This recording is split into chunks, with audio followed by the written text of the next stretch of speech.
Growing up, I always felt like something was wrong with me, but not because I believed it. It was because my own mother made sure I never forgot it. At just 10 years old, I got my first period. I developed early hips, chest, curves, and instead of seeing that as natural or even something to be handled with care, my mom saw a problem. Her daughter was getting fat. That's how she put it. Not, she's growing up, or she's hitting puberty. She took me shopping not to the junior section like other girls my age but to chubby girls. Was the literal name of the section.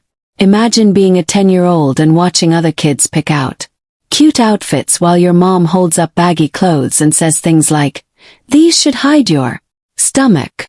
And the worst part, I wasn't even overweight. I was just growing, developing. But to her, anything beyond bony arms and a flat chest was unacceptable.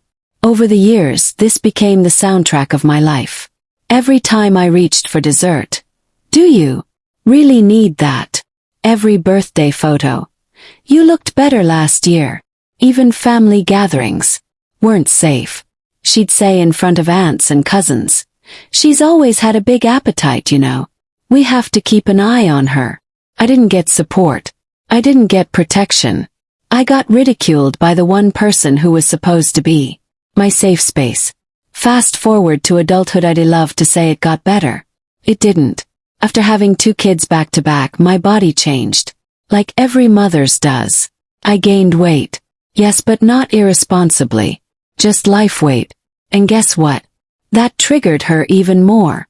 She'd whisper to relatives behind my back, make sarcastic comments in public, and even say things in front of my husband like, "Don't let her eat too much or you'll have to roll her around." She laughed. He didn't. Cried. So what changed? I did. One day something just snapped. I looked in the mirror and thought, I'm not doing this for her. I'm doing this for me. I started running. First it was a mile, then 2, then 5. I started feeling strong again. Not just physically but emotionally. My confidence returned not because I was getting thinner but because I was reclaiming my body on my terms. The pounds started dropping. Quietly. I didn't tell her. I didn't post updates. I didn't flaunt it.